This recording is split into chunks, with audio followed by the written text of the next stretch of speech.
record it here. Good morning, everyone. Let me see. I'm just ripping up YouTube here.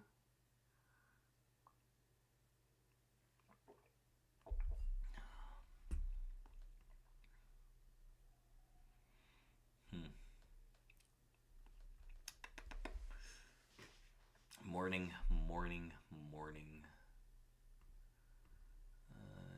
Shit.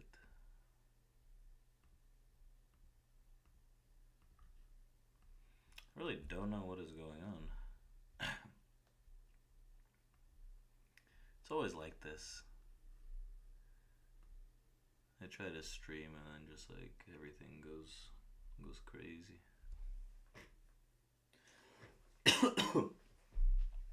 I would assume if someone commented on that stream that it's actually running. Let me see. If someone, I'm live on YouTube. Okay, thanks, Laura. I was about to say, can someone check? Anyways, okay. Good morning, everyone.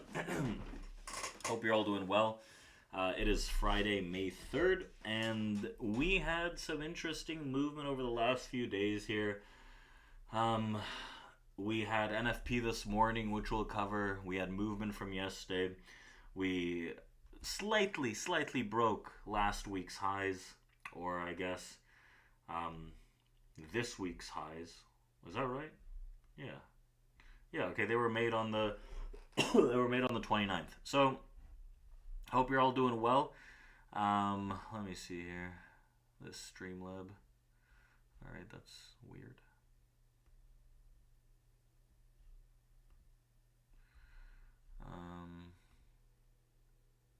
Okay, everything should be good to go. So we got a nice little move here, and we'll see what the understanding of the continuation or the failure of that move is. I'll do some analysis on that and my thoughts coming up. But let's talk about some news before we do that. Yesterday we had a pretty interesting move off the lows. I honestly had a very stupid trading day yesterday. Like in the morning, I took several losses back to back, not trading very well and to plan, and got shaken up by those. Right, I was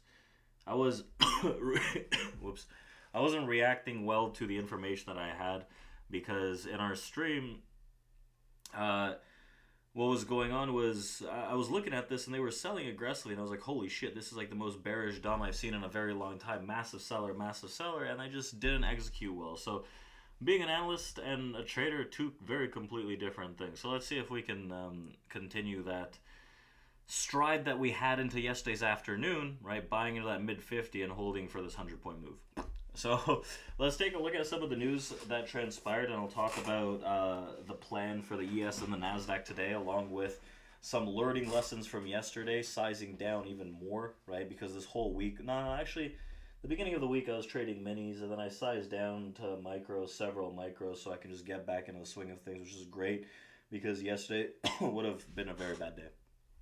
So let's take a look at this, right? The domestic labor market remains tight, right, with April's non-farm payrolls that are expected to show more than 200,000 jobs added in the U.S. economy for the fourth straight month.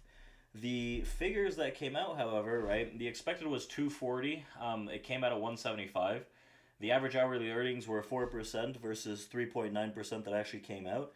The unemployment rate came out at 3.9%, which was expected at 3.8%, and the markets rallied off this, right? Why do we rally off this? What's going on? Blah, blah, blah. Well, realistically, trying to make sense of it all is going to help you miss the trade more so than anything. As to why we rallied on these bad figures, realistically, we were expecting a, I guess, tighter labor market. The fact that it's not as tight as originally expected, right, for the fourth straight month, it's kind of cooling off. That puts a little more lenience in the Federal Reserve's monetary policy, right? So things might change a little, so markets are pretty happy about that. So the unemployment rate, as we saw, came out at 3.9. It was expected 3.8, resulting in the 27th consecutive month that joblessness stays under 4%. It was very, very close to not doing so, which is the longest stretch since the 1960s. So it's a very peculiar dynamic as interest rates have remained relatively high over much of the past 2 years, and conventional thinking has suggested that this would make for some kind of dent in the job market by now. And this could be it, right? This could be the start of that. So are rates high enough? Remember, Jay Powell says that it has telegraphed that the Fed's next move will be down, not up. And that's despite inflation remaining fairly sticky around the 3% level and persistent price pressures in the first quarter of the year. So those forces have also led many investors to consider wage growth to be the most important indicator in today's non-farm payroll report, and that wage growth, the average hourly earnings, dropped on the month-over-month figure from 0.3% expected to 0.2% expected. And as we go forth, right, we've entered into areas to the upside, and we've actually created the point of control for the overnight session into these highs. So we've already dumped into that. We have some other news out of Apple. So, excuse me. My God, so sorry. Apple over here, right? Blockbuster earnings reaction, more so than the earnings itself. So Apple yesterday closed around 173. We can see it's about to open above 185, an area that we haven't tested since late February. So they jumped very, very aggressively, over 6% right now, after the Q2 results were slightly better than expected, despite iPhone fears in China. Sales weaknesses was also seen as a category including iPad, Mac, and wearables. But investors cheered its updated capital return plan that added a record $110 billion in the buyback program and raises quarterly dividend by 4% to 25 cents a share. So we view Apple's continued employment of generous share buybacks as a critical tool for stock in weathering the near-term headwinds facing its underlying fundamental outlook, says some analysts realistically. But the important factor is that they're not innovating. Revenue doesn't seem to be growing that aggressively. They're announcing a dividend.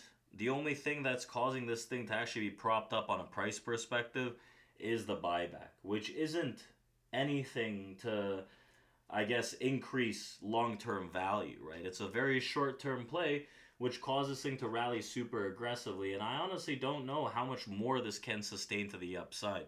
So it could be one of those classic tech earnings moves where you get this massive gap up and it gets faded down because the reality of the situation is more bleak than people would expect. It's the same thing with the overall market here with the S&P. Like, okay, great. What we're doing right now is we're standing in a distribution to the upside. We had this very strong move off NFP. Jesus. Also, I want to preface, I'm sick and I feel like shit, my head hurts. So, we're going to struggle through today. That's what we're going to do. So, let's take a look at this S&P and the NASDAQ here. What do we got going on? Realistically, right, we're in a distribution higher after this NFP. So, that puts some bullish pressure on this market. We got a very, very strong push to the upside. One of the things I don't love about that is that we're coming into an area that not only got trapped on the long side before, right? You got the absorption of delta into these highs, heavy volume, P-shapes into these highs, failed buyers at 51 to 55, reoffer taking it lower that started this very, very strong move to the downside, 100-point move to the downside. Now we've rallied back up, same area on some what seems to be like bullshit news with heavy volume into these highs, an unfinished auction over here. Distribution low sits between 32 and 35. If we break under that, shit, we're going to get sold off pretty aggressively. So I'm going to be very cautious of something like that, realistically. I want to be very cautious. The way I'm seeing this right now is I want to see these like mid to high 30s get traded, clean some of this up, some profit taking, some pullback, and then I'm going to be looking for this on the long side if we can actually sustain it. If we bid above 60, 51.60, then we're going to get that leg to the upside. That's the reality, right? We got to bid through these mid-50s, low 60s. Otherwise, everything else looks very rocky into these highs. As much as I would love to see it trade 5,200 today, it is Friday. Friday likes upside, but we got to be logical about what is going on. So, for the first time this week. So, when I'm looking at this, right, you've got a big delta accumulated up here, some longs getting trapped. The delta region, the drop-off starts around this like mid-30 realistically. That's the area I want to see these buyers step in. If we move back above here, all these buyers that were getting absorbed into the highs, right? I think we can get a nice little push to the upside. But there's a lot of dependency realistically on that buy side coming through off the morning session, right? I don't want to blindly be buying these dips when in reality we're still getting trapped into these highs. Look at what this 50 did yet again, right? What did this 50 do yet again, right? They get absorbed into these highs. I don't love the idea of that. You look at the Nasdaq, it's something somewhat similar. Nasdaq into this week's highs. This week might close green. We're at the top of this distribution area. 960 is the pivotal point. If we can move above that 960, we accept higher and we trade 18,080, and that's going to be a very decisive pivot. But as it stands right now, right, they're going to want to hold 920 realistically. Otherwise, you've got a lot to complete down here. And I would rather it not trade 810 to the downside, right? 870, fine. 870, 920. Those are two areas on NASDAQ that I'd be a little happier if they held for the bulls, right? But right now, again, getting top heavy, this thing's looking a little wonky. I don't want to be stuck buying into these highs after this big move, right? The first move realistically is most likely going to be a pullback on the short side. Take some zinc cough drops. Shit, there's like a freaking pharmacy over here. My family's like obsessed with all this medication. Honestly, that's a good idea. I'm probably gonna go take a little break here and get something for this cough because it's absolutely destroying me. I'm not gonna be able to make it through today. But that was the news. That's the breakdown. That's the initial update here, and we'll go from there. So realistically, if you have any questions, you let me know.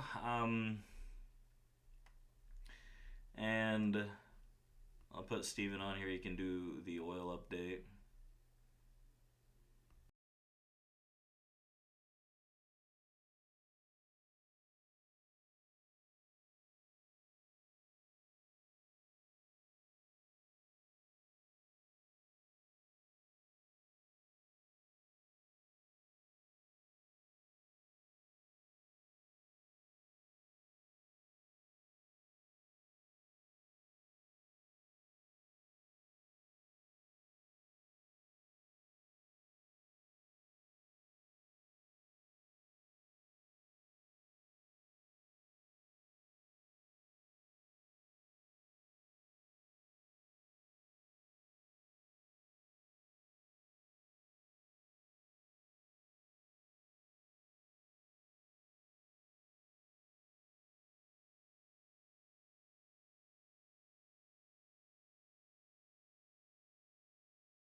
The VWAP and the pivot, the VWAP is on the pivot basically. So just a little bit of a flat day. So as far as next best trades, it's pretty straightforward with the VWAP sitting on the pivot. If we break above that, then in the retrace, you're going to want to get long because the market's telling you that it's going to want to run to the upside. To the downside, you get a break of this 78.81 to the downside. Then on the retrace, you could get short.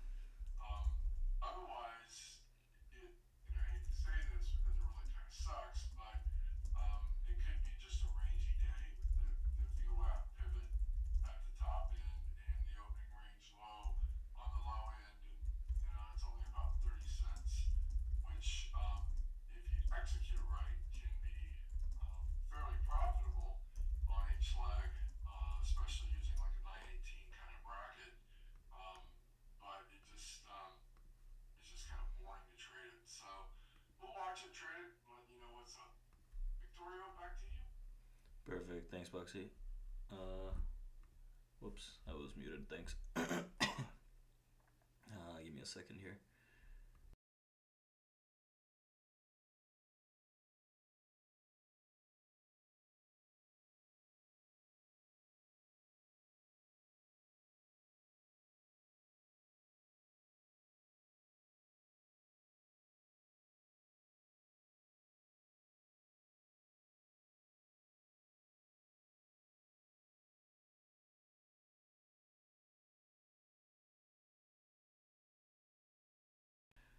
Um, yeah. So I'll be back. If you have any questions, let me know, but I'll be back in like a few minutes here, realistically.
Um, I got a question. Are you using current day volume profile to draw support resistance levels? Um, so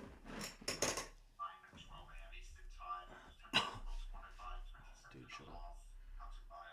The the profiles that I use to draw like areas of interest, support resistance, supply demand, whatever the hell you want to call it, ledges, distribution, extremes, is based on like a 100-day profile or a 50-day profile. Then the individual sessions, like the overnight, the prior day, where I see the accumulation of volume, and also delta, right? Because if I look at this, and I can see on the 100-day, for example, here, I've got a distribution that sits over here and one over here like that.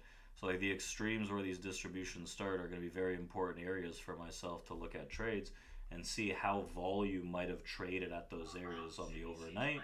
Here it drops off. This is very low, so that's going to be some kind of support structure that sits closer to 40. Also, delta as well, right? The delta can tell me where there are the imbalances that align with the levels I care about. I feel like we got some YouTube videos based on that as well. Jeez, I'm finished.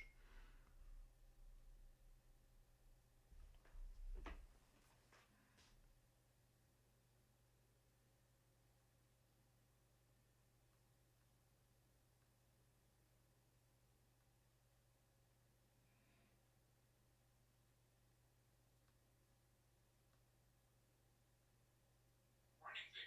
Morning, Bugsy. Morning, Trade Morning, Pros. Fetty. How you How doing? is the week going? What's up, guys? Good, good. Leaning bullish today, Vic. Buying pullbacks. I mean, like, why not? You bought it down there. So, this is, makes sense. Yeah, like, the way I see today playing out, honestly, is like, yesterday, like, decent close, Apple earnings, pumped Apple higher and the whole market with it. The way I see it today, it's either like in the morning move, we get a pullback, you just accumulated a lot of volume into this like low 50s, and we either start pulling back into the lower end of the distribution, 30, 30, 32, around that region, and we hold and we try to make another leg higher. That's like the first scenario is like the sell early morning, then continue the bid like later on, or like they start bidding it right off the open. And like I have like two areas to lean on in Nasdaq and S&P. S&P, like the most aggressive level is like lower 40s right here between 42, 44. Kind of where they're holding those rotations, and for Nasdaq it's like the 20s, set 920, and I would like to see these markets pull back, like maybe 840 on Nasdaq and 35, 36 on the S&P. But for S&P, like they're getting jammed at the top. We still haven't cleared like 5150 completely. We kind of been in this level before, and we kind of hit lower. So like below 5115, you start accepting below this area. I don't want to keep it long, honestly. So, like, I'm just looking for either like 30s to trade or mid 40s to try off the open. I have a little long on both right now, like S&P kind of rotating towards my entry. Nasdaq kind of like popped a little higher from those 16s, 18s. It didn't really clear the high though, so just risking a small amount to see if we get like a gigabit on the after the open. If not, I'll try to pull back one time into like those 30s, and that's it.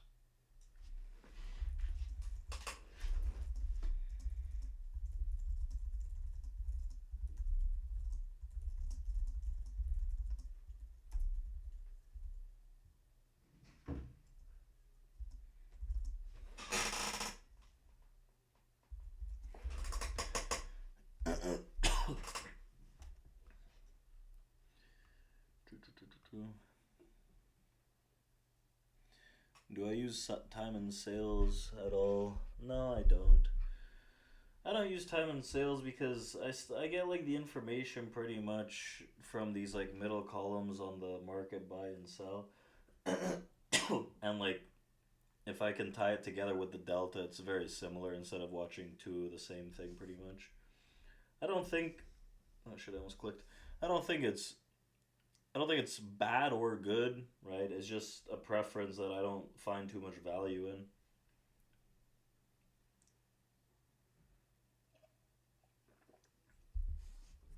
How to join? You can check out our website or email Donna at tradeproacademy.com. She'll hook you up with a deal. One second. What time is it? How do I always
My buddy's telling me to go to a rum bar, get some bourbon down my throat.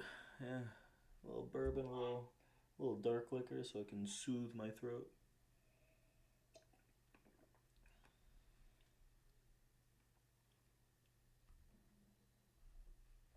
Let me check on this stupid tea.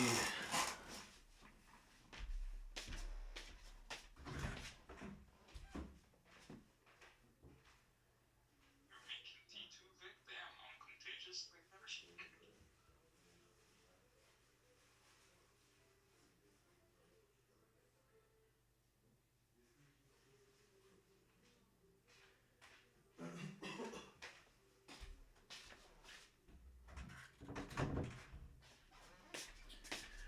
Nice. My cousin's doing it for me. You got into the tea thing too now, Vic? Nah, bro, I'm just sick. Otherwise, I wouldn't. Not that I have anything. I thought I put you on. Not that I have anything against tea. It's just not for me. Did we open yet? Nasdaq's going crazy. You I know, like there's that. bidding.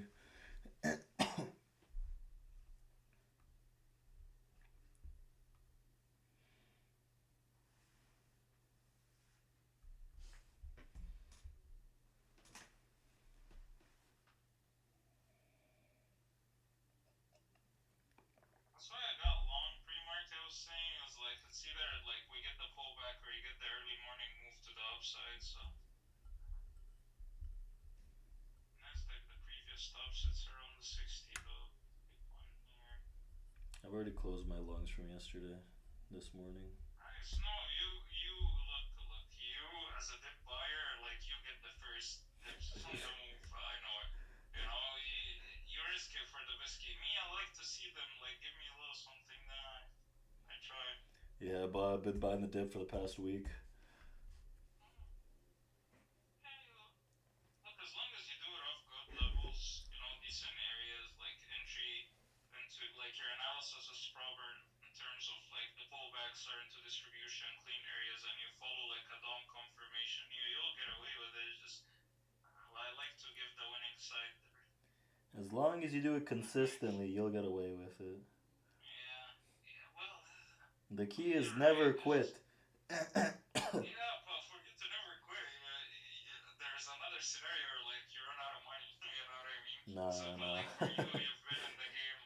It's not gonna happen. So, but yeah, like somebody starting out, it's actually better to quit. So, yeah. Probably.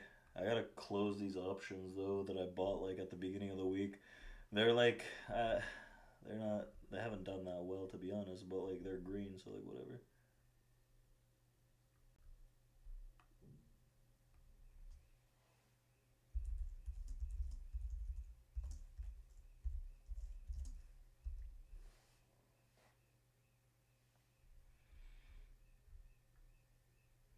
I got away with it.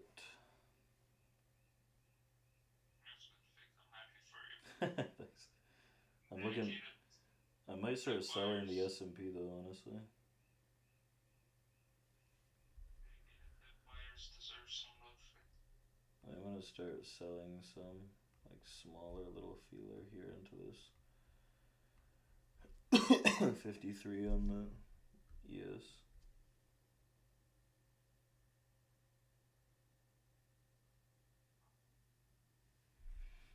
I think you're getting a little stuck on the reoffer here. We're back into the top of this distribution. I might have waited a bit too long trying to play with these options, to be honest with you.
They do. That's why I kind of wanted to short this. Like, they got a little chat, but I was doing other shit on my phone here with these option stupids. These options positions, like Nas 950, 960, S&P kind of gone right now, which kind of sucks. But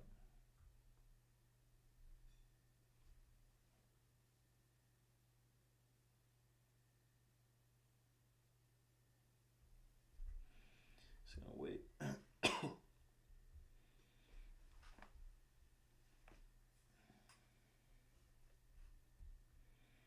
That's always the case, Ron. If I do what I say and not do what I do, I'd be in a better position.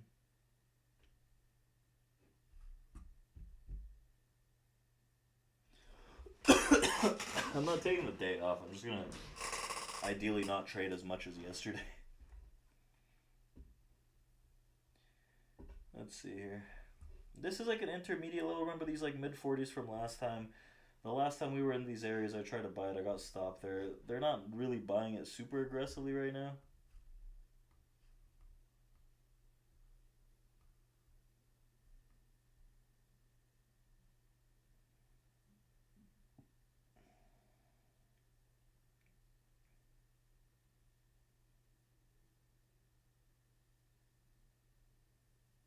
Fatty, are you still along?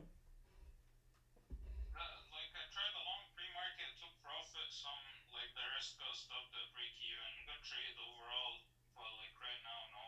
Okay. I like the area. We just need to see a bit.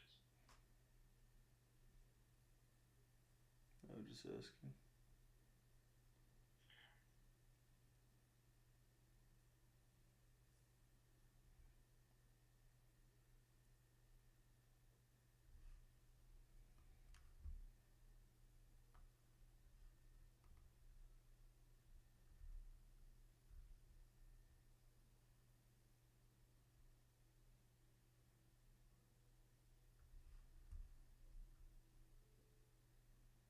Heavy selling.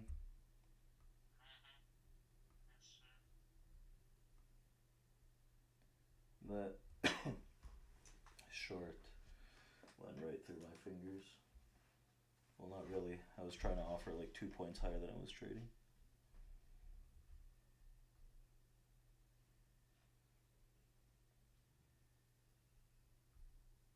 Fat buyers.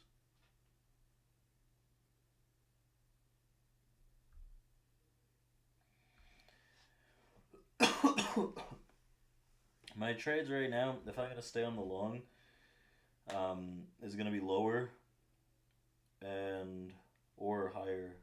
What I mean, like if we rebid above 45, I get interested. Or if we come down into like 35, I get interested. Otherwise, I don't know. These middle areas.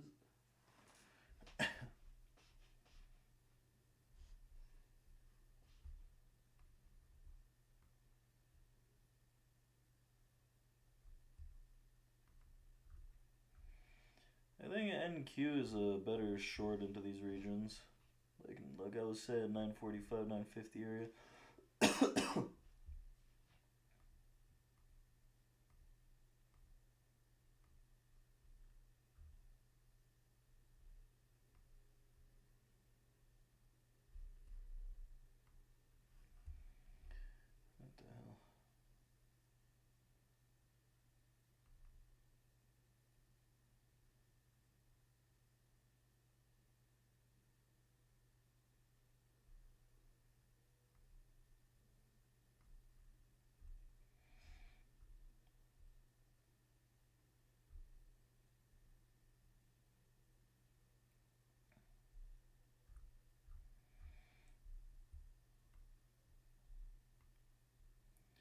Short NQ is 950.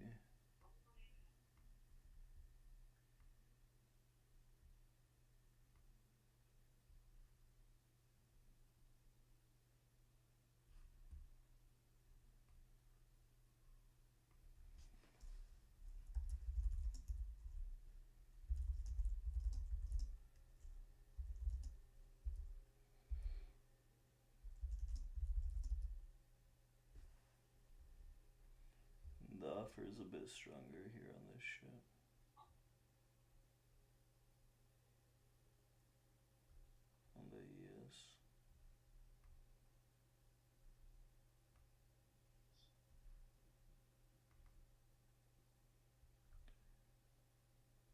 NQ rebounded a little fiercely there.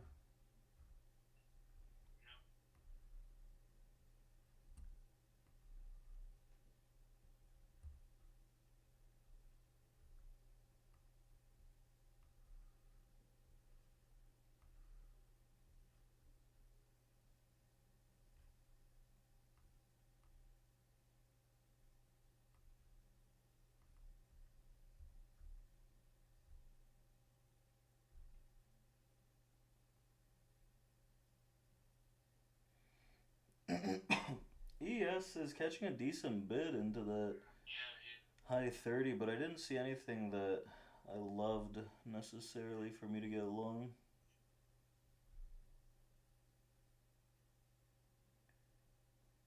I'm just playing with this NQ right now that... I tried this short too. Yeah, I like it. It's just like, as you said, like S&P kind of like catching a bid right now. Like NQ still towards those 50s, so didn't really clear the downside. Kind of hovering around that top. You need to see a move down on NQ, otherwise, you know, S&P catches this bid and it's over. I'm thinking of like... target on this move on NQ.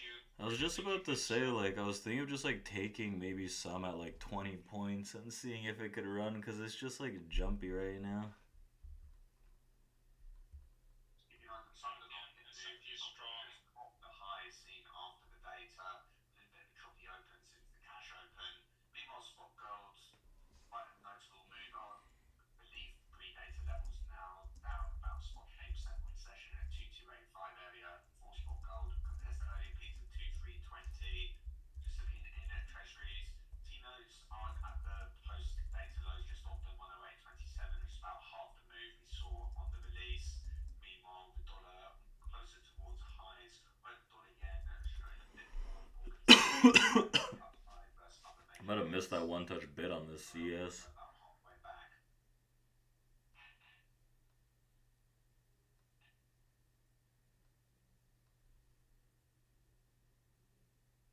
I scratched NQ for like a plus 10, something like that. I don't like the way it jumped up of like 36. I look at S&P and it's like above 45. I didn't take risk. I missed that, Long? Yeah, that the long. long touch bounce. Yeah. It's just, I think it's gonna come back down there, like retest like mid 40s. Ideally before it breaks 56 though.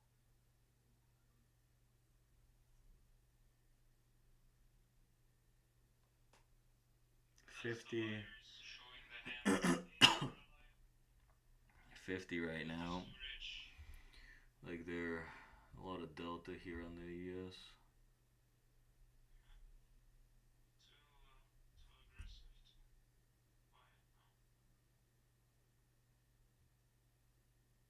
He's still holding that short, Vic, on Yeah, on Nas. I respect it. No, you just take full risk too. Take the whole shot. Who knows, maybe a big buyer comes now and gets stuck.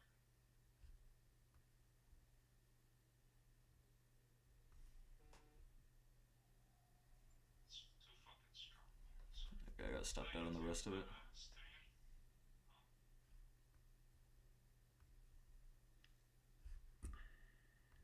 Let's see here on the... I took like 20 points on half, minus 20 on the other half, like pretty much nothing from it.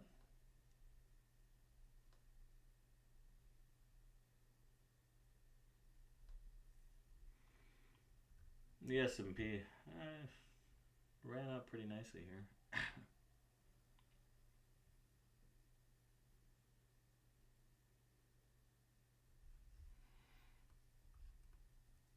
Premature short on the NQ, I think.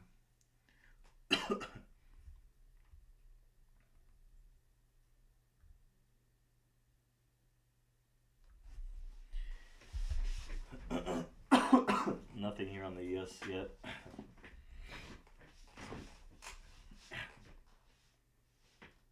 I'm gonna get my tea. Maybe something happens.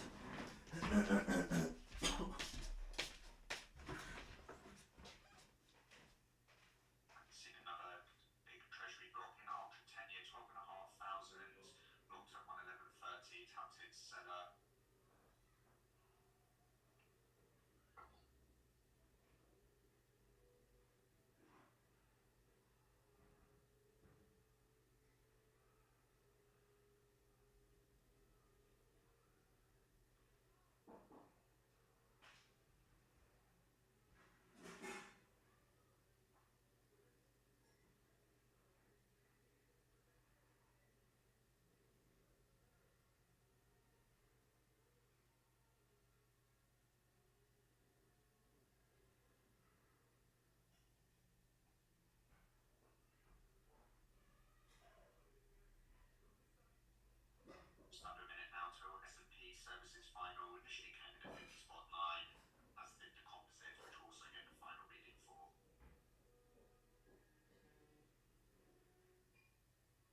spitting into these highs. Evident across many goods and services categories, and says recent employment reports show a continued tight labour market. Says unclear whether further supply side improvements will continue to lower inflation. Bowman, voter, and the board of governors says risks strong that consumer demand, more immigration, and tight labour markets behind all services inflation. Says I'm getting eager to fade this. Partners, it could push up rents. Most geopolitical developments also an upside risk to inflation. Says also risk of loosening financial conditions and fiscal stimulus could reduce demand, stalling and even reversing inflation progress. Maybe not. Extent of data revisions in the past few years makes assessing the economy even more challenging. Says she'll remain cautious in her approach to deciding future changes to policy stance. Some typically They're buying decently well here. Interesting timing. It's released in This Nas is running. Fuck, I missed that long on the Nas too. Instead I was shorting it, which was kind of stupid. I'm honestly gonna look for some like shallow pullbacks on this. It's very aggressive, honestly, at this point. Hit on the short, you missed the long. That's the subkeeper. Like, even if you have a good entry, you got away with like 20 points, you missed the 60-point move. That's awesome.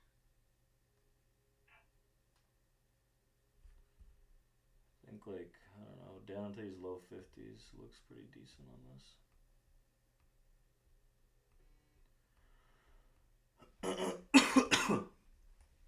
They're just buying into this high. We're breaking the high, like, I don't know.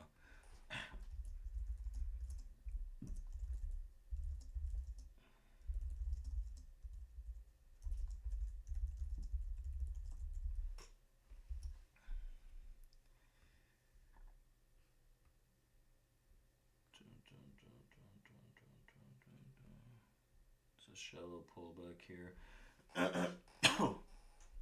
Otherwise, I retreat back into that mid 40 or like high 30, whatever comes.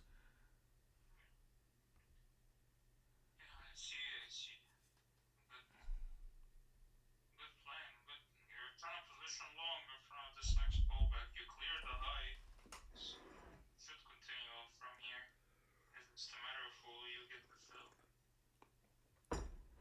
Nasdaq's not really in areas I care about right now. Maybe if it comes back to 960, but like I wouldn't like they're different. Like with ES and Nasdaq, you gotta abide by both of their levels. And that's beautiful sometimes because sometimes like S&P made the move, Nasdaq is still around the level you pick it up. Yeah. The S&P, and then it's great. So when you look at them as like two separate options, each one provides its own levels and its own opportunities. Sometimes this one lags a little bit, sometimes this one is ahead. GDP has expanded at a modest annualized rate of approximately 1.5% so far in the second quarter. Says business optimism has likewise cooled, dropping to the lowest since November, and companies are taking more cautious approach to staffing levels. Thus echoes some of the cautious staffing commentary we had in the initial release a week or two ago. Is that one of those trades, Vic, where you leave the limits or you're trying to see it at the level? I kind of want to just leave it. Like, it's getting a little top heavy, I get it.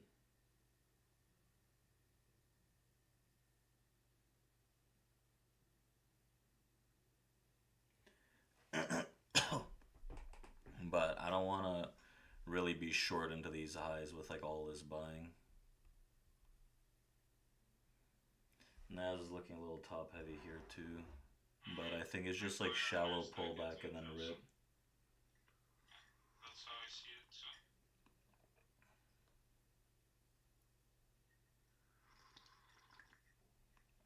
What the hell? Don't get caught consistently fading this, guys. This is bullish, it's a bullish down, bullish price action, bullish price structure. So there's no need for short. Earlier on, like there was a couple of shots short. Fine. I didn't mind it off the open that I missed that one, but like right now I think that we're seeing them sticking out the buys.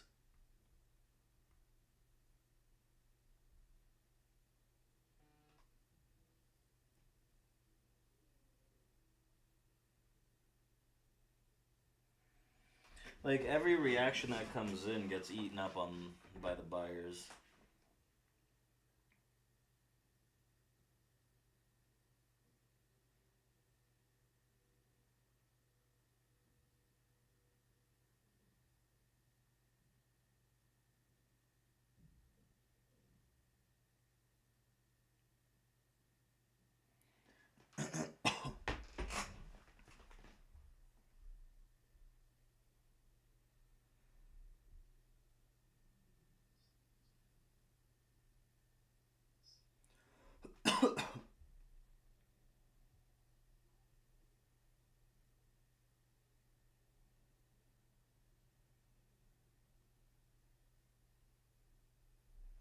Under 10 minutes now. Got filled on that.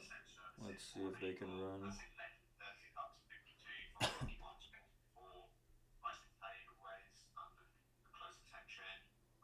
Previously, 153 spot before. The new orders, something left previously, 54 spot before.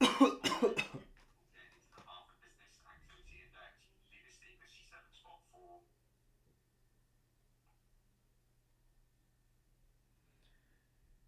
A very shallow buy over here.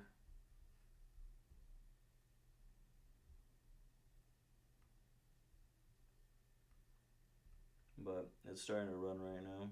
Let's see if we can make a new high. If you're scared of leaving or not taking any profit on this, you can cut some into this, like 5-ish points.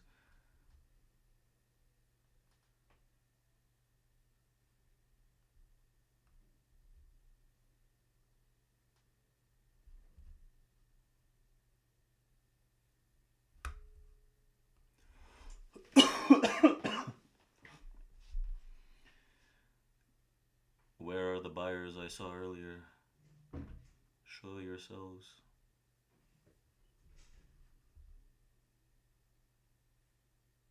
Do not get trapped into the high, you fucks.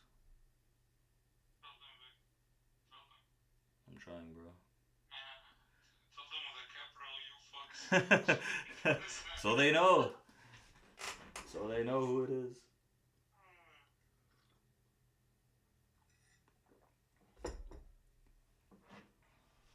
Okay, there you go. You're getting some off into these like 59s, 58s.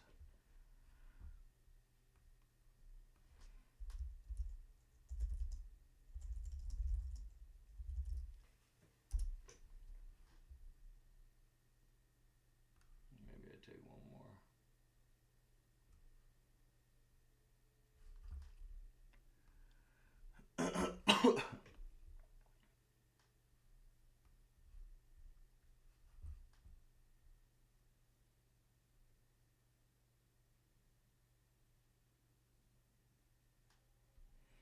You're getting 59s right now.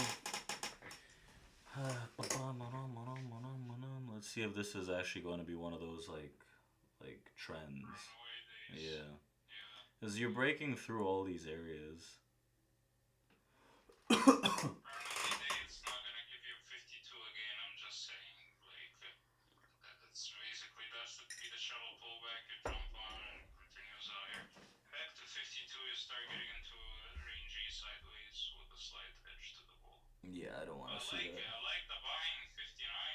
Like, Mm-hmm. get your shit together. This Naz. Naz is banking around 1800. It's a big area. There's a big buying coming on Naz. Mm-hmm. Go Naz, go. Baby. I feel like this is, I'm like a market cheerleader. Go. Come on, Jimmy, bid. Just supporting Jimmy and Timmy on their journey. The buyers and the sellers.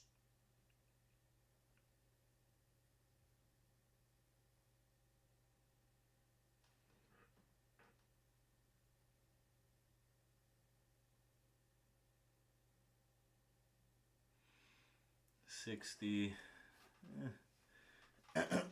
You have like, you can see all of the like buy delta that's supporting this. Like, if we dump under like 54, it's probably pretty over at this point.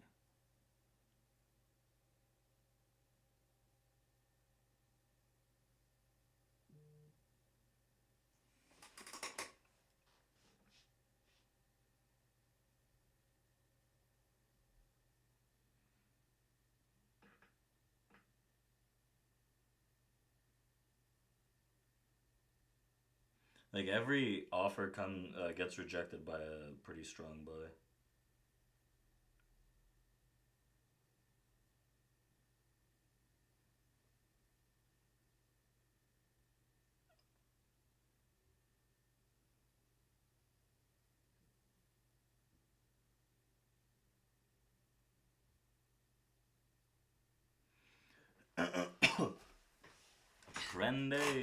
trendy.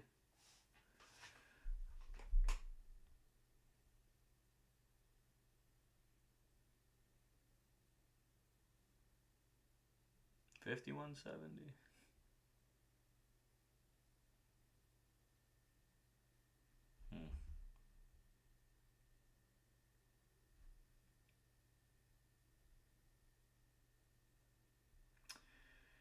Hmm. There's some. There we go. Absorb it. Absorb. I'm not on that Nas long, which kind of sucks, but.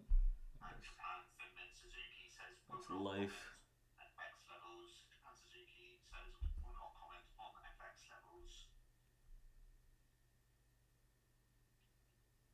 But I will. Dollar yen at 153.55. Did you just say, but I will? Yeah. No comment, but I will. I guess that's his job.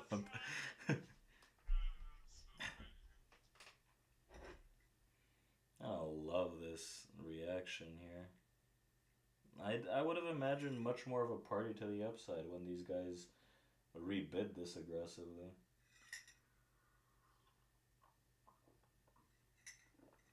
Where's your drilling stops right now, man? 53. 53.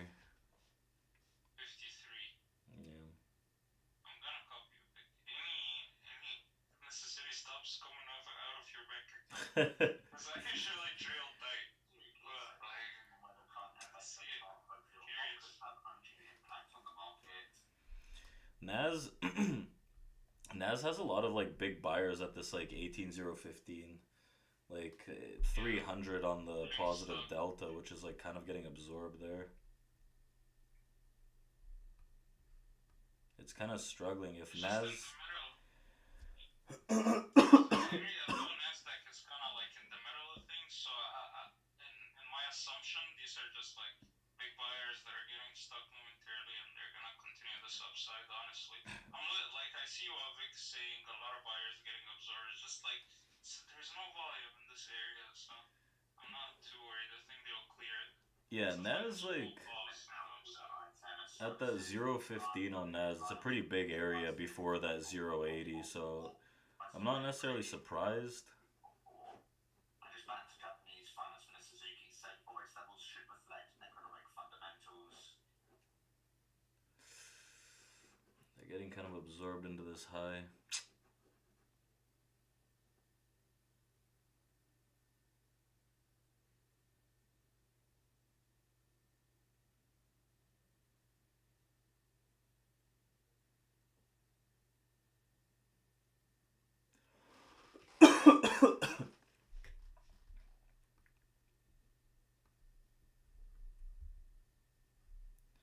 Oh, you Nasdaq, you son of a bitch. 10 seconds. Ah, shit.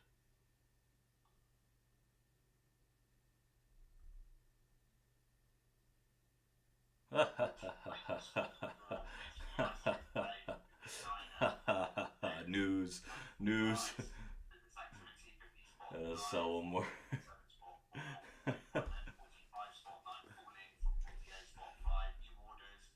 I took two of those out. That was good, but I'm out of this now fully. Down from 51 spot 4. We were expecting a rise to 52. And at the upside in the report, in that the non-wanted prices paid, that rises to 59 spot 2 from 50. Holy shit. That's echo the big rise in the prices paid in the manufacturing survey too. Let this thing settle down. To 52 spot 2 from 54 spot 4. Employment sub-index does fall to 45. I'm gonna try to buy some NAS into like 970, 960. I don't know about the S&P here. Price action to the ISM stocks off highs. It's around about pre-data levels, about bit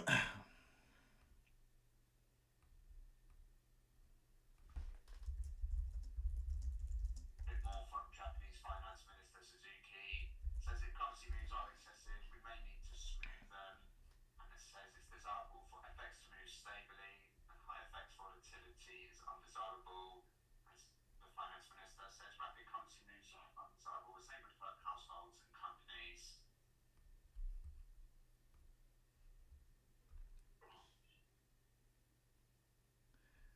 Still long some of this NAS. I'll add some into the 960, but like this news,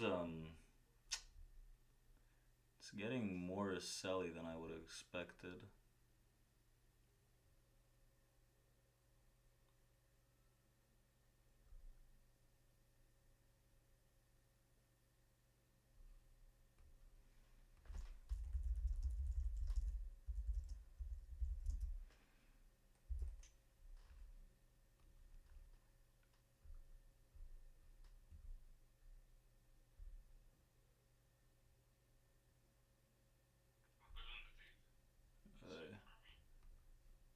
You're done? Yeah. It's just like it looks like it's transitioning now. I can keep arguing with buying the dip, but it just. Or from Suzuki, it says currency rates. It looks good too, like profit wise. Fundamentals. I don't mind it. It's tried like the pre-market long. That was good after the short on Nasdaq. After that, got long the 52 here with Vic. So it's coming down too hard, and I feel like I missed the short. Oh yeah, for sure. Keep buying. I'm gonna keep buying it. It can work, you know. It's just not my cup of tea. Yeah, the offer is coming in a little heavier right now.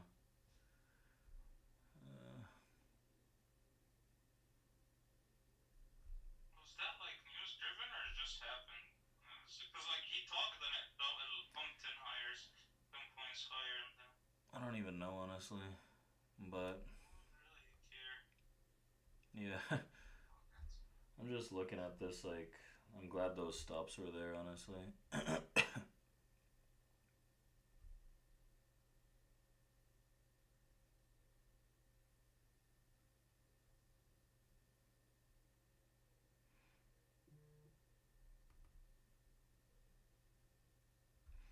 It is looking kind of selly though here. Not anymore.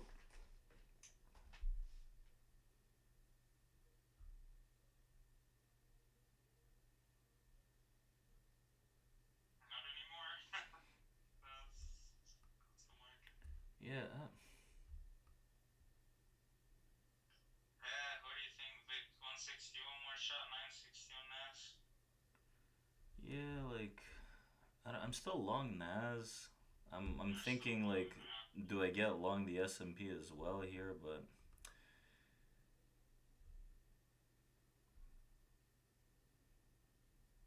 I don't know.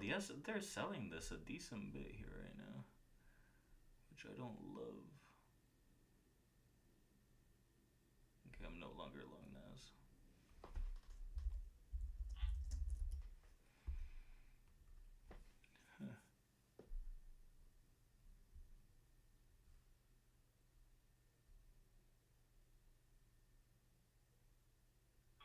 That long of Vic's hand. It was like the much longer long NAS. I was like, I'm long.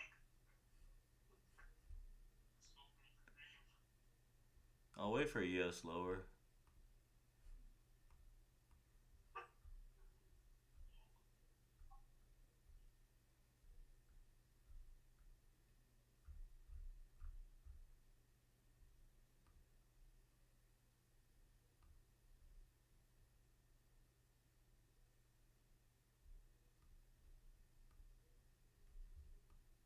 I'll buy NAS again.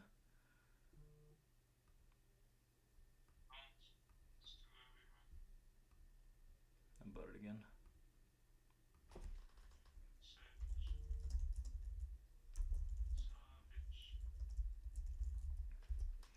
About the 945, I'll probably add into it.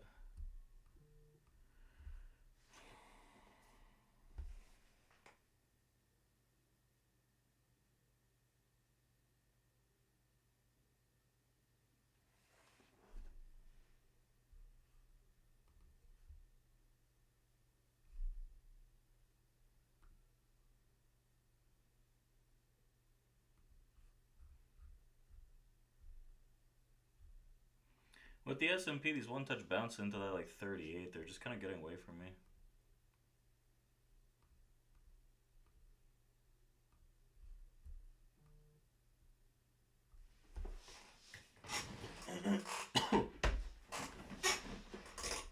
And then you trade around this POC at this like 45 right now.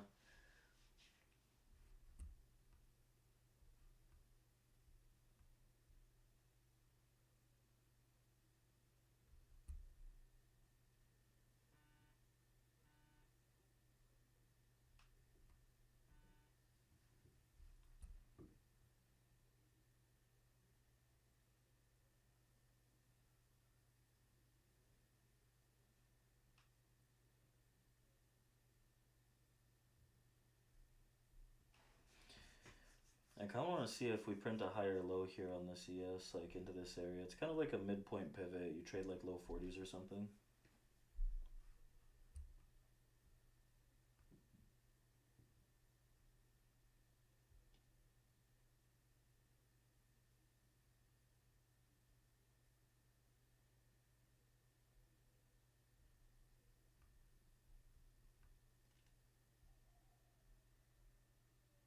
Took one out on Nez. It's kind of pulling back now too hard. Like, it's enough playing games.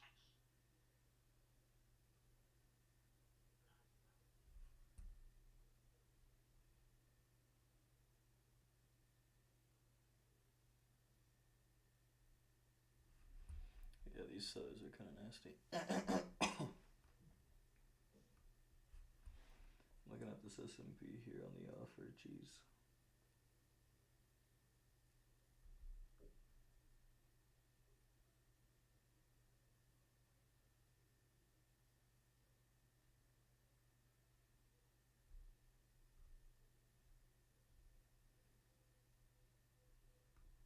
I'm gonna buy these spoos on like smaller size into this 40, 41.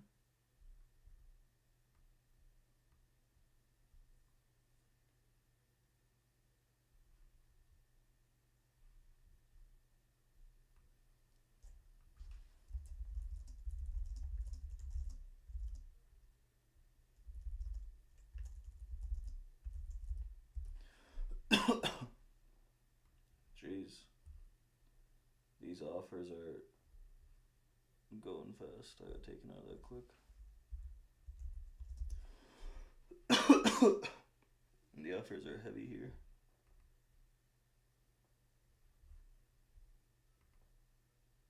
Yeah, one more long until he's like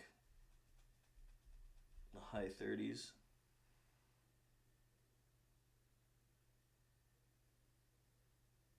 Oh fuck, it's gonna go, isn't it?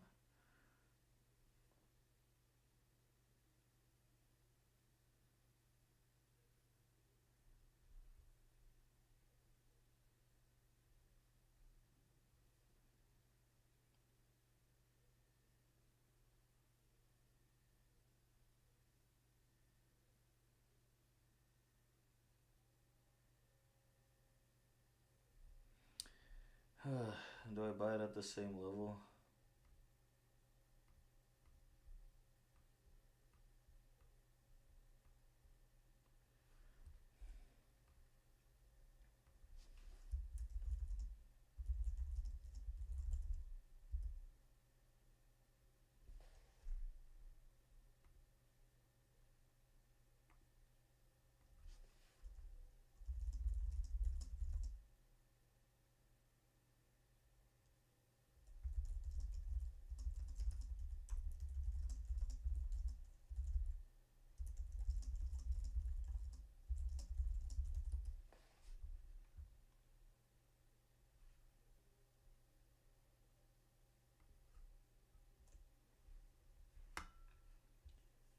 Are you freaking kidding me?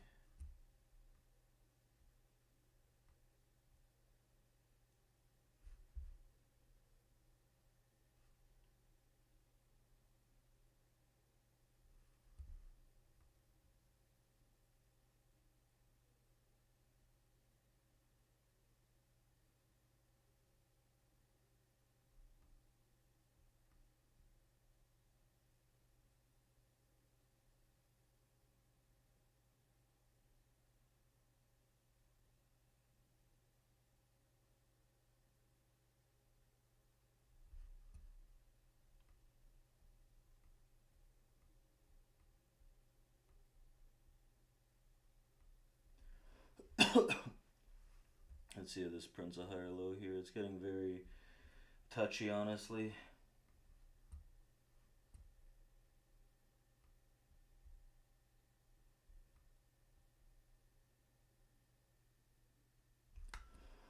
It's a good shot for the long. I'm not a big fan of like keep trying the level. If it doesn't work one, two times, like what do you need it to tell you? Or do you have to either stop to stop? So that's like my personal view. It's a good area. Like from a distribution perspective, InQ's like at the top made a run towards 1840 and it's retesting the top area of the distribution. I just don't like the reactivity. It sucks on the buy side. I think And we ran a lot. So. I think I'm buying it a little too high. Shite.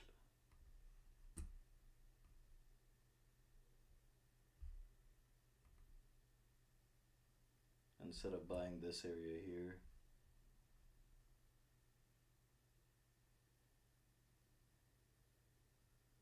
Like, yeah, like, I did this twice, it's kind of annoying.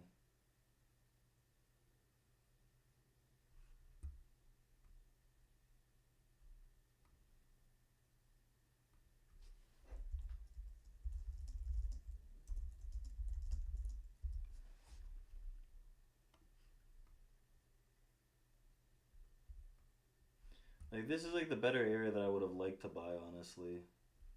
Like, the offer is kind of holding in a little more aggressively here, though. Like, sellers are hard.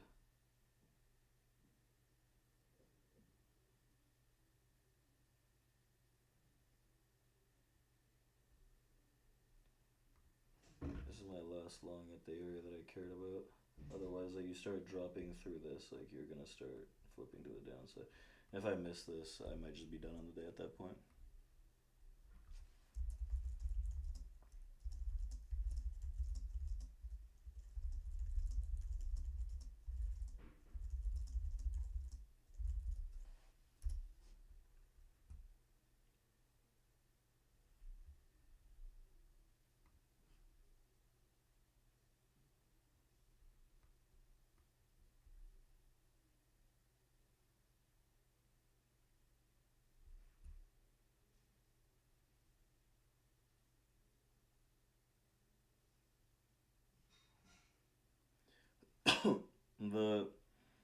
The sell is pretty vicious right now. Like, this is theoretically the last area before we just, I think there's like a very significant move to the downside.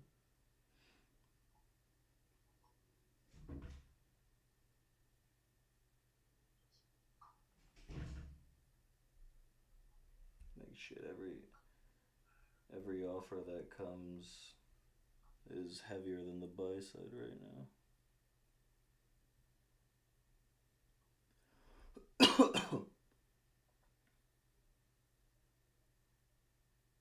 buying the pre-market area that we chose, so I can't go wrong with that. It's just kind of annoying that I bought the 40 before twice instead of just waiting for this key area right now. Like,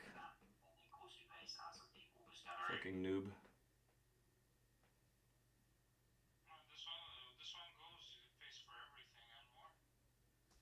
Let's see, I'm curious. I'm on the outside, honestly, now, like, I'm good on the day and looking in, I'm curious, is that selling there? Or does all of that, like, buying the dip that I've done, I'm under the assumption that we get, like, to the 200s, They start offering today below 510, 515, I start getting nervous for these buyers. Oh, for sure. But, like, look, it looks good, Vic. I think you're gonna get it. Is Nasdaq still trading towards 30 though? Yeah, Nasdaq's like kind of prancing around doing some bullshit right now. You don't have 30 as a level? 30 Yeah, 20, like 920 to 930. See these offers, you gotta be fucking kidding me. Trade 40 when they get re-offered like that.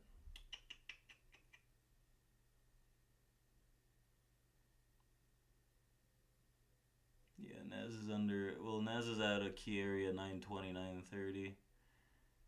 Eesh. Offers are heavier here right now. I don't love this. Last chance for these bulls into these like low to mid 30s. And they gotta do something about it.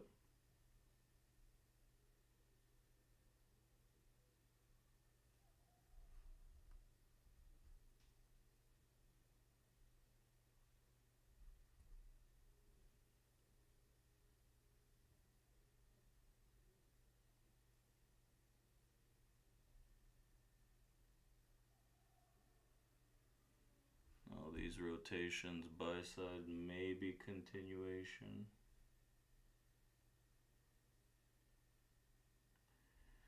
They're kind of getting fucked up at this 41.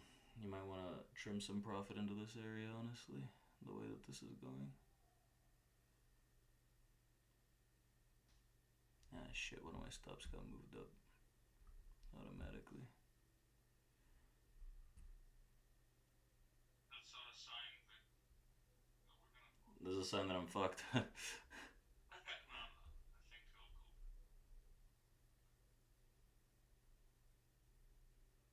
I might have to start taking some more. You gotta cut into this 42, honestly.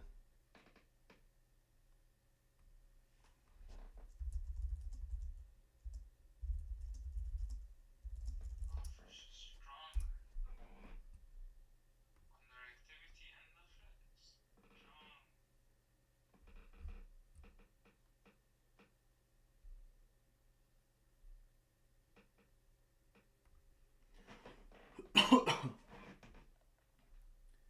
I don't know, I gotta cut like more on this.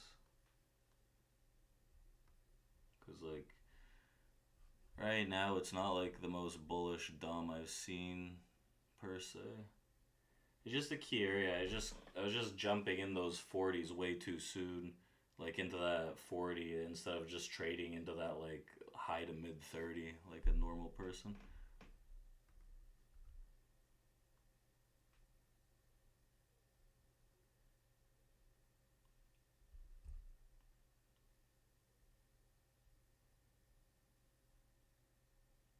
Lack of continuation, like these guys suck.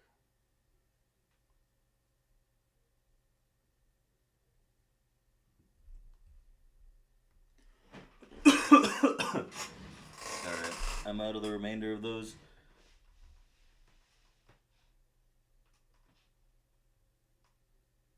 How?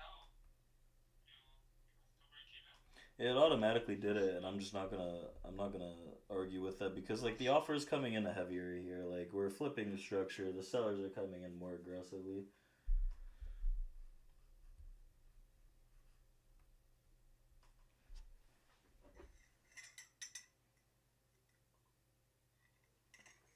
Those two longs were unnecessary. Well, actually, one of those was unnecessary.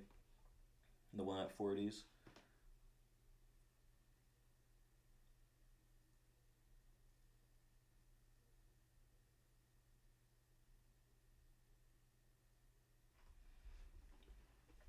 Two wins, two losses on the spoos.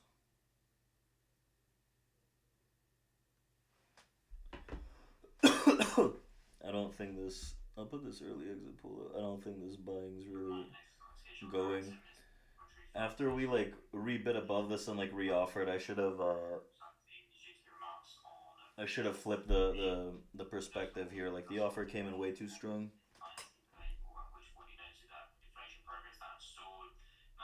Does make sense to wait for more clarity before taking action. So you were still hopeful of inflation improvements in the months ahead, and on the leg market, added that not all data suggested the market was overheating. So I'm sure Crosby will welcome the jobs data we received. Stay on the short side. These guys like offers way too strong right now. What your take on the broader path for the year, and whether he does still see the golden path as a possibility? Must describe this as being more difficult for the year. Minor recently in a commentary from Bowman, which was very much on the hawkish side of things.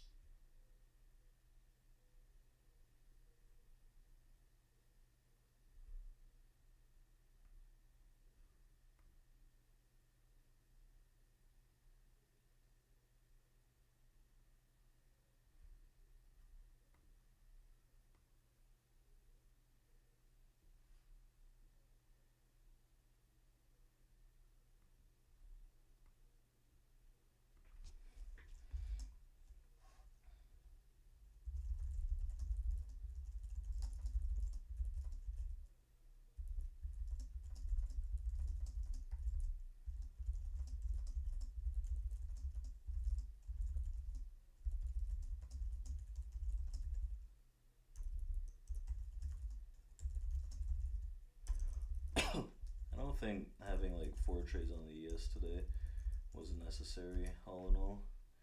But I'm starting to lean a little more on the bear side, the way that these guys have been continuously reoffering. Like, there's just too much sell on this. Like, if we come into that mid 40 again, that's an area that I'll look to see what the reaction looks like there. Do I happen to have a 3-minute candle chart stick?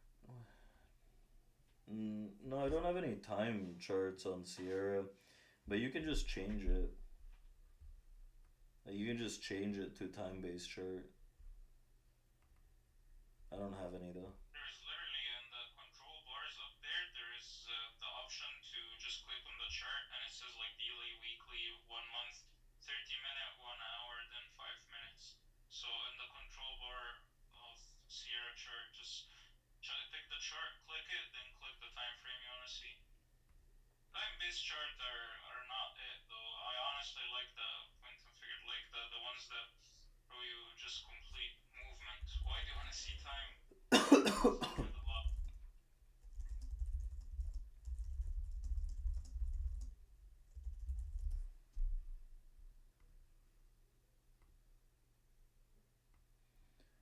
These charts, like, whether they're time or candlestick, it's like whatever at this point. But I think leading on this short to go a bit lower, you trade into that 20 probably is probably the better idea right now. Yeah. Best next trade right now is like see if like they can touch that distribution top, the previous distribution top, and see if like it holds a bounce or some support from that region. Try to get long. They need today's close. Wait, if it doesn't next week, you're selling rips. You're not buying I rips. know, fuck. Yeah. Like I don't care about this. Like right now, it can like bounce, rotate, whatever. But if they don't close higher today, this isn't good. If they don't close at least above like 51.35, honestly, I don't think that. I want to close above 51.50 to be comfortable buying dips on Monday. If we close above 51.50, fuck, this thing is going to the skies. Like, I'm going the conservative route, the baby steps. Let's see if we can close above that 35 first.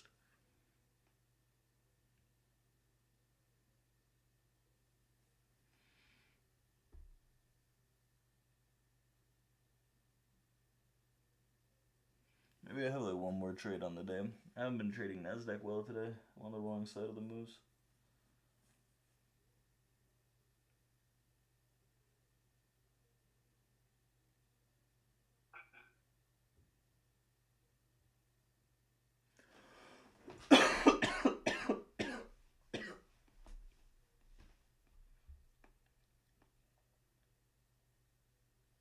That offer. Shite. Doesn't even want to get into that like 40.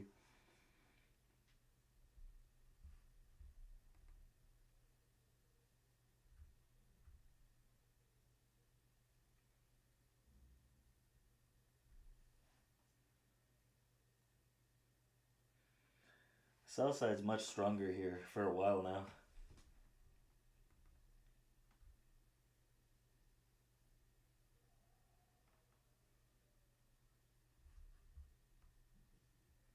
Offers heavier, re-offers are harder.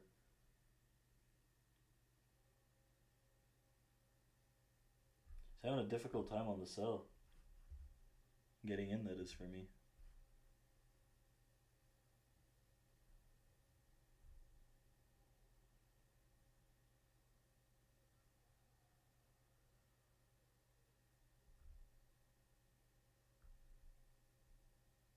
Fuck, he's gonna go trade that 20, isn't it? This thing's down like 40 points from the high. It's actually a lot.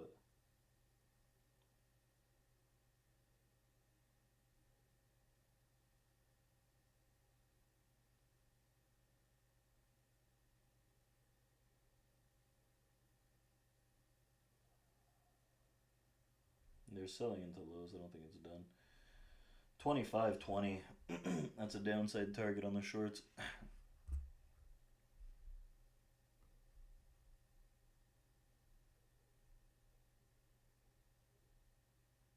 Yeah, tougher week. Those two, wait, one of those longs that I had, realistically, the first one, okay, whatever for me, into that 40. it wasn't the greatest. And then the second one into the 40, that was a foolish mistake. It should have been trading the area I wanted it to. Yeah, they said to import some 85 pounds and barrels per day of Tougher products week. that become no administration in September will compare to around the 927,000 barrel per day figure at the start of that administration period.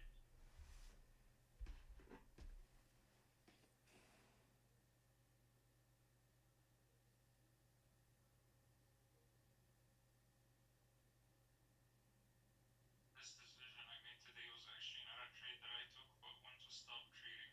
Because when I was coming down, I was like, that looks too volatile to be trying to buy dips, and I avoided all the unnecessary stuff. I think I will pull back and we'll continue this upside. To be honest, it's just like, do I want to pay to find out? Nah, not right now.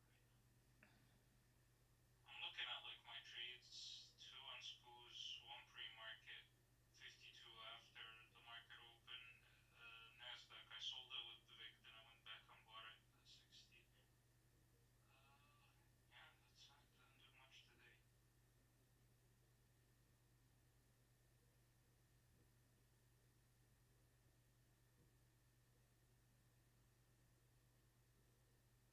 The day went from very bullish momentum in the first, let's say, like 30 minutes or so, and then like the reversal. Yeah. And I think the next move is up, but Today is thin, fast, and jumpy, honestly. Because she's like. There was pretty strong bearish momentum on the offers here. Now, just instantaneously rallied 11 points. I'm curious as to what happens into this mid 40. Because, like, you got a lot of this delta, these imbalances at these areas that kind of screwed me last time. As a reminder, very short looking out 4% trajectory from the Fed's call speech due on business TV. Oh, what the hell, Fed speaker too? You gotta be kidding me. What is this? What is this market doing?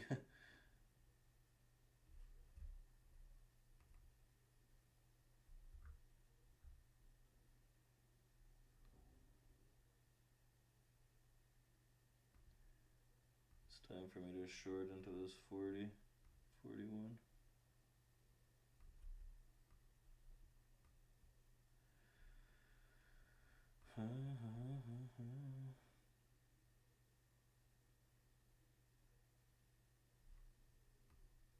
Maybe I try. If it's a one touch bounce, so be it, but I'd rather get a better fill.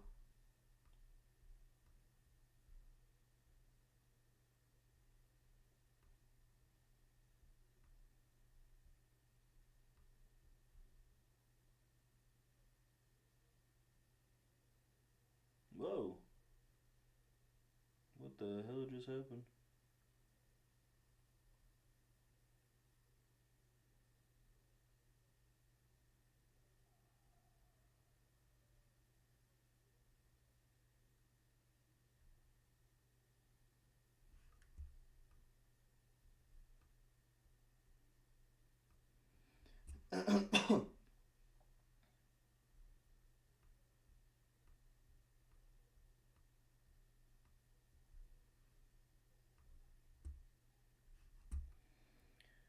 We could be for a flip right now.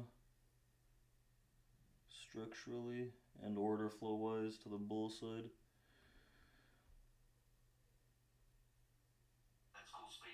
Oh shit, Goolsby's talking. Right now. Fuck.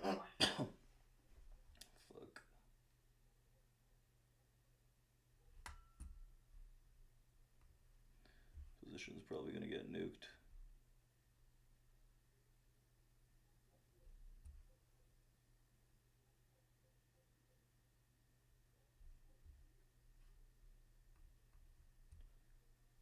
Let's see here.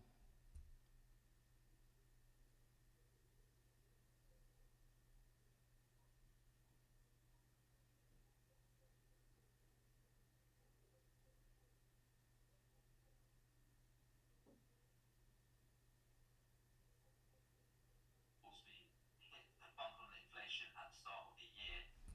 At the start of the year.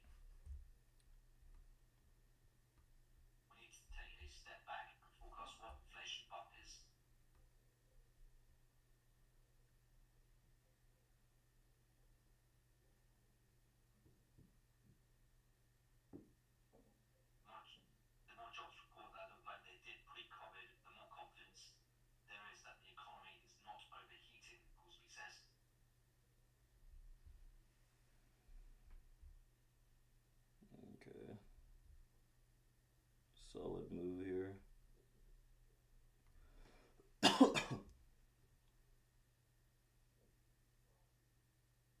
see if we can run this lower. It's a key area though, low 30s, mid 30 here.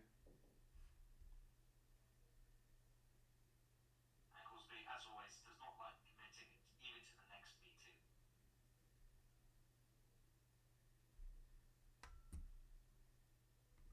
Yeah, buy one more back.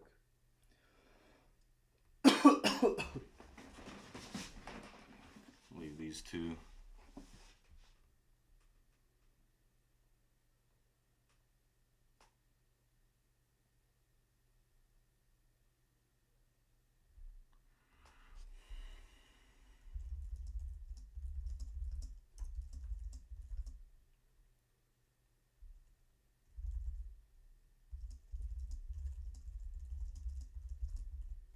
Ecclesby says that the Fed must get comfort that recent inflation is not a sign of reacceleration.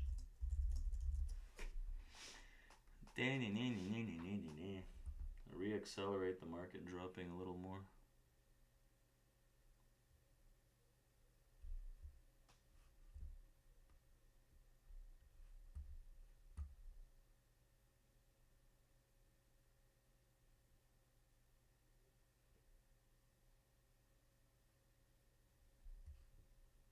Nice short, Vic.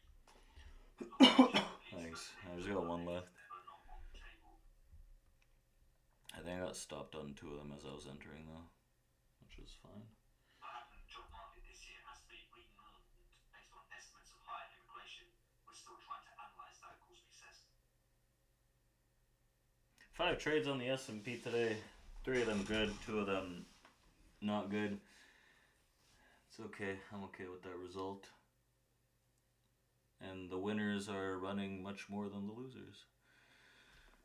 Nasdaq, I didn't trade well today.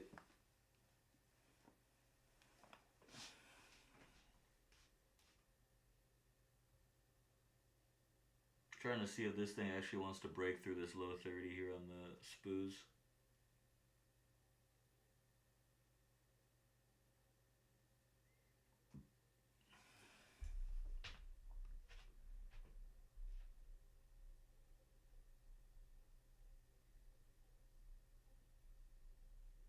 There we go.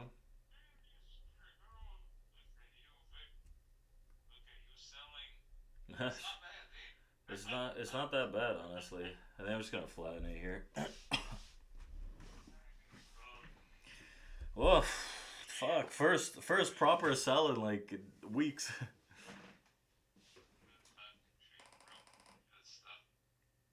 looked at those mid-40s, but I was like, hey, like, Restricted at the moment. there's a point of control was like up there. I was like, how am I gonna get chopped? Because around the point of control, you can have the right idea, but the execution, the market kind of just pops a little bit above and under. So the entry is never perfect. So I didn't try it, but like, good call, good trade, everything.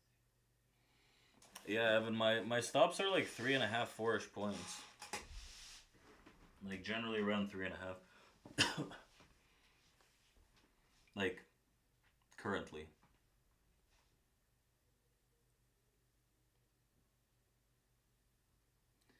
I don't know what's going on right now. It's getting a little jumpy on this.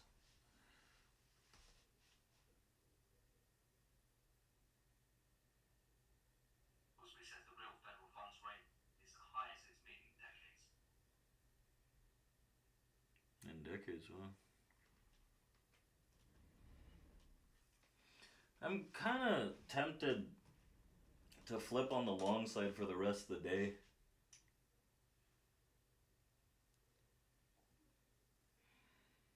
What do you think?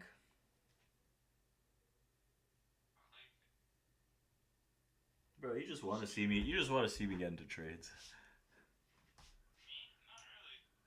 I just don't think the downside is gonna push any more than that. Okay, so it's an honest opinion. Like two failures to break below 30s, 2 rejections, bottom end of the distribution. It's bouncing the second time around. No, you get into trades, you don't.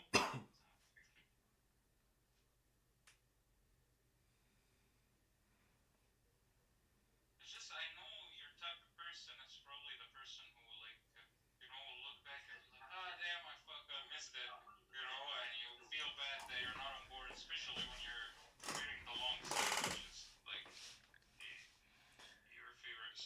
Bro, you ever heard of a long side only futures trader? Like fuck, I feel like that's what I've turned into.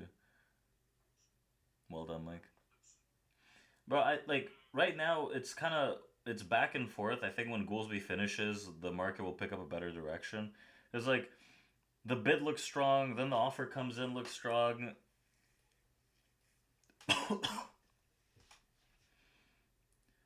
I would I would be happier with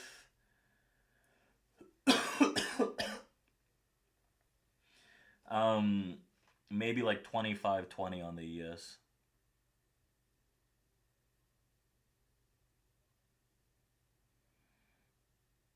What are individual stocks doing? Is Apple gapping lower? That son of a bitch.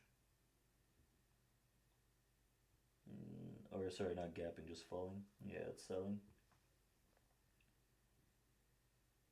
Busby says if we are restricted like this for too long, then we're going to have to start thinking about the employment side of the mandate.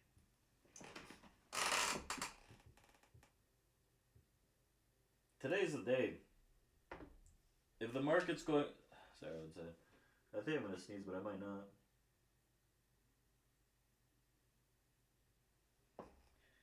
not. Um, today's the day. Like, if we're gonna get this continuation to the upside, um, after we broke above this mid 50, like I'd like to see a rally into the end of the day. We've completed a decent bit of the overnight auction. Do we have to go down into like 51.10? Not really. Like if we can start holding a bit, especially above that 45, 48, I think we're in for that stronger climb.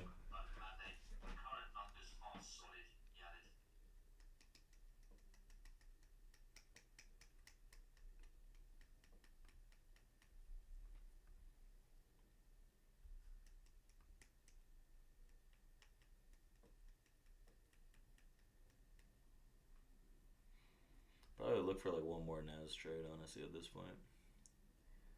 It's punked me enough. Nas higher lows here. Absorption into 920. Hmm. He says when the business cycle turns, it is not subtle with credit deteriorating, unemployment rising as well. We haven't seen any of that yet.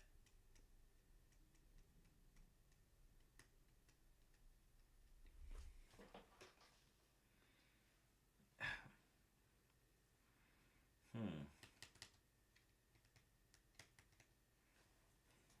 Where's my phone? I want to check in on. Let me see what options on leverage look like. Giga leverage.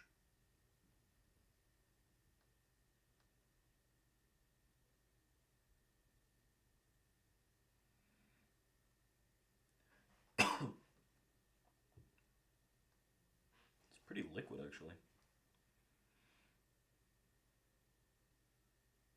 Yeah. Why do I feel like this was the dip and it's not gonna pull back into those low 20 mid 20s? Yeah, I don't think so either. Yeah, it's just like everybody sees that level, everybody's in that area, so I think failed twice. If we can hold like let's say 35, 32. like 35, just generally higher low. Maybe it's 32, I don't know, but higher low comes in on a fat bid, that'd be nice. Like Nas, I don't know if we see that 920 again.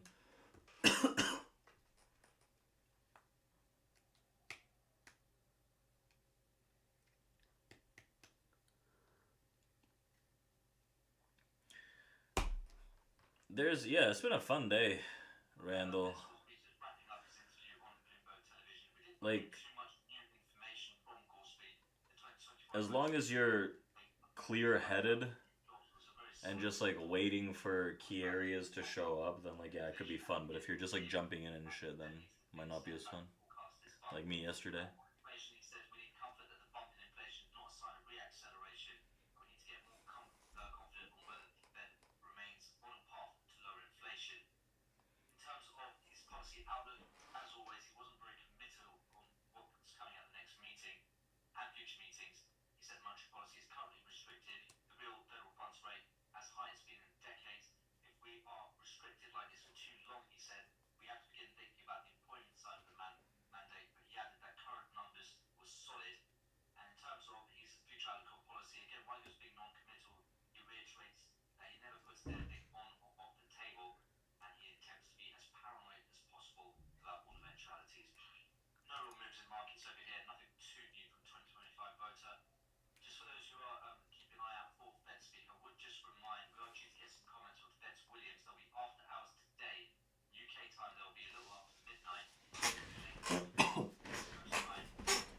looking to hunt this maybe on like a swing higher. Like the hood is that you'll be one of the events that Traders will be keeping an eye on over the weekend.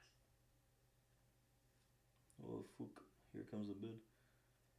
That butthead Goolsby came off the wire and that was it. I didn't feel shit. I tried to buy it like 32, didn't trade it. Good stuff, Randall. Enjoy the weekend. The people who are leaving, enjoy the weekend. I I'm still a little sick today, so how's the I like someone was mentioning they're trading the Dow. I haven't traded the Dow in years. I wonder what it's like.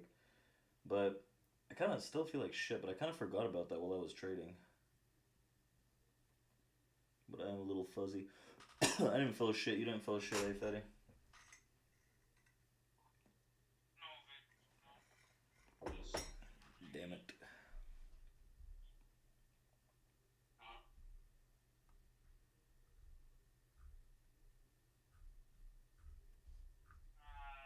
Hello? I know. Nah. I know, dude.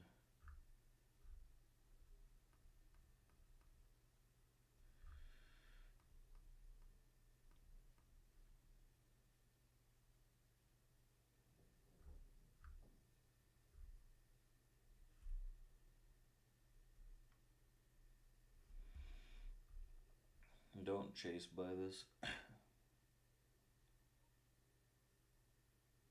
Revenge faded. Even worse. Yeah, chase sell. What was that low? I was looking at something else. Did we trade 35? Oh, you gotta be fucking kidding me. Shit.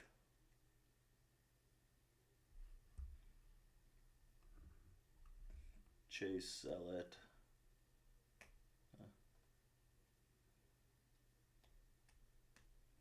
I think like a better case trying to jump it on the buy side here is if we can actually hold a bit above this like 44. It is the POC though, so that kind of sucks.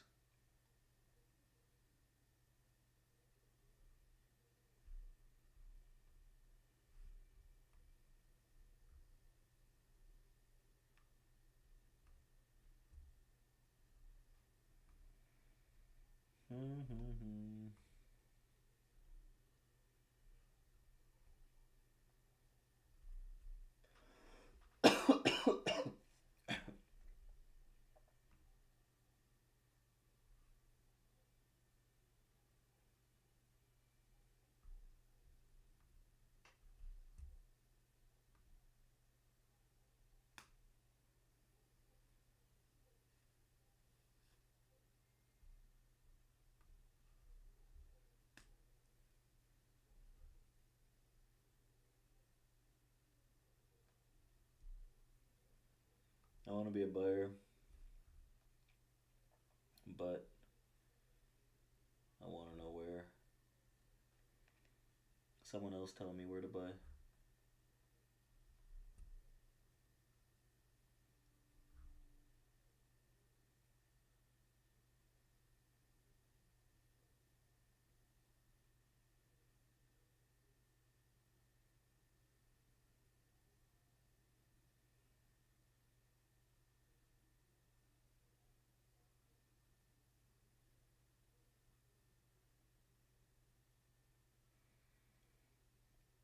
$51.39. Fuck, that seems a little high, even for me.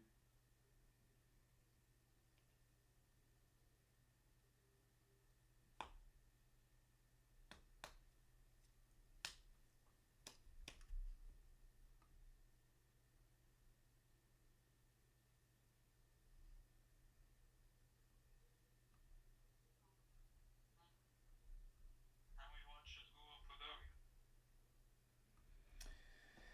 In this case, correct. I don't think opinion. You can argue a lot of things here. That's what's sucky because like I can see the entry when we traded down there. I just was a little greedy, but right now like you can argue like trying to short like 44, even though I think the short side is the wrong side, honestly. tights. Maybe give it a shot there. See if they hold a higher high. Yeah, I don't know about these This shorts, whole honestly. area, this whole area, what?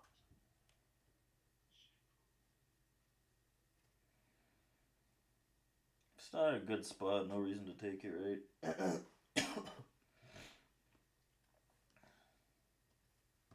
I don't really see too much of the case for the short side right now.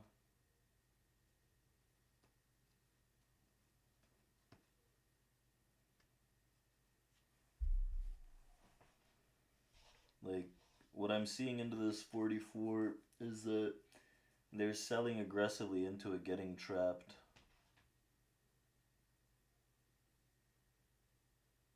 I'm not saying buy this breakout, right? You're trading into the POC.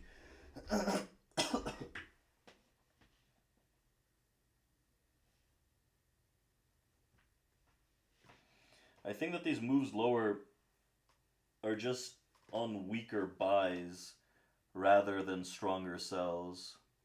So that when we get to a point where the big buys want to step in, it's just gonna flush it. Dom was bearish until about like 20 minutes ago. Like right now, I think it's a bit more mixed.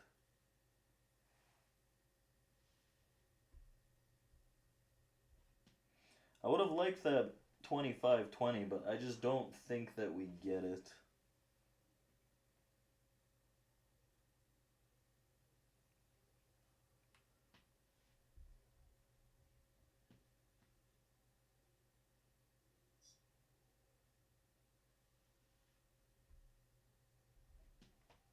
You wanna run the bull, Vic? Yeah, sure. Know if you have any questions about this stuff this day. It was actually like decent opportunities on the day. I think I should have flipped bearish earlier than I did when we reoffered back under all that buying into that 56. Like, they got stuck at 65. It happened way too fast for me to do anything except for close my longs. And then once we reoffered back into these guys, sub this, and we dropped it, though, like, that was it. That was it.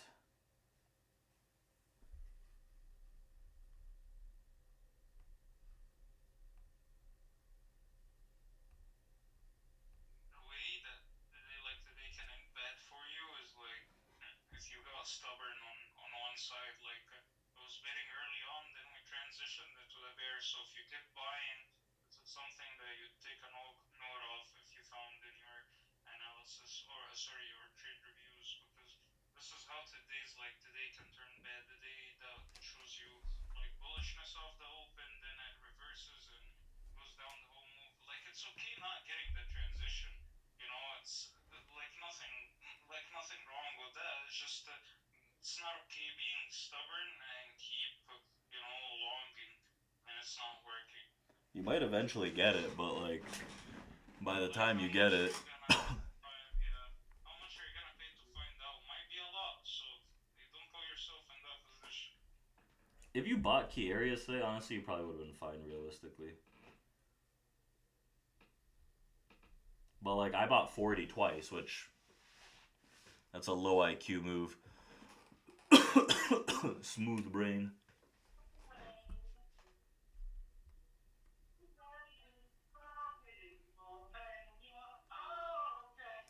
I'm like tempted. I'm tempted to look for some kind of longs, but I'm also tempted to just leave for the day.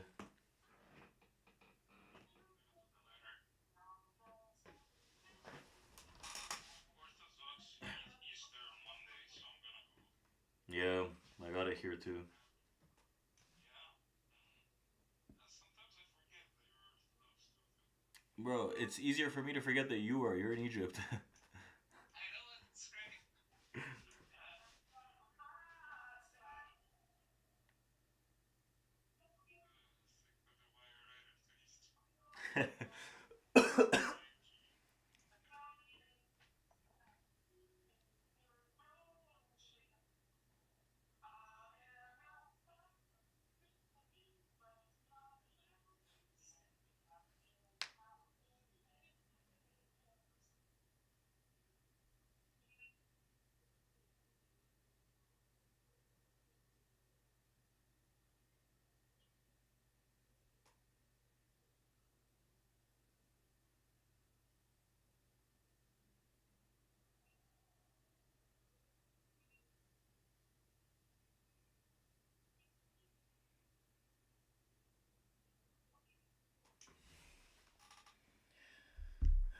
Nasdaq is looking like it's holding a bit better.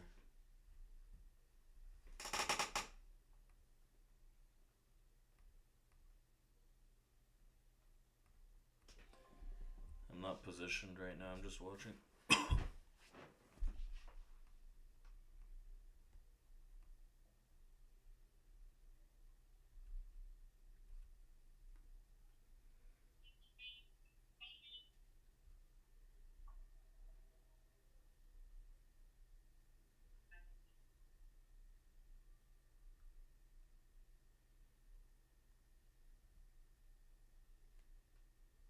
TRADEPRO Academy, let's close this phone out in 5, 4, 3,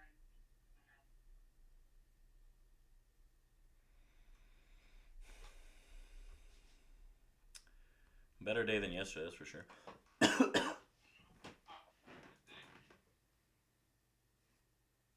Yesterday, everyone just like, they were like, fuck it, whatever Vic's doing, just let's do that. And then whatever Vic did,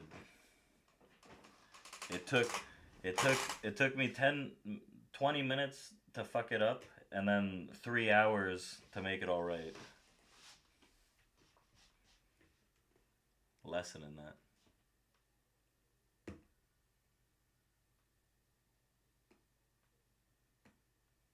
Thank you for the numbers, Boxy. I have to sir, appreciate you.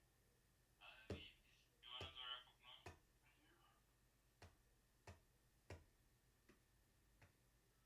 So, bull market has continued to be relatively flat.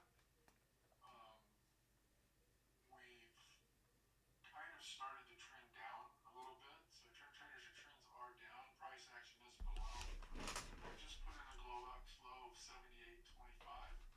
So there's still a fair amount of bear pressure in the market.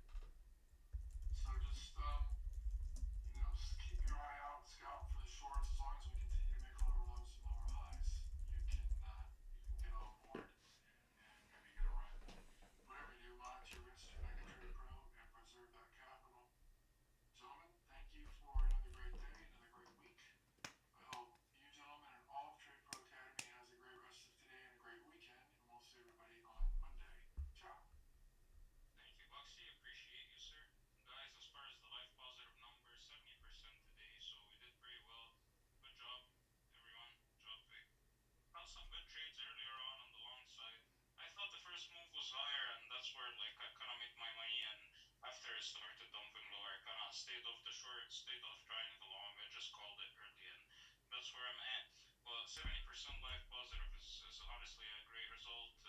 As far as today, right now you're stuck between the point of control and the lower end of distribution. Momentum is with the sellers. They're trying to push us into the low 20s. This is how I see it.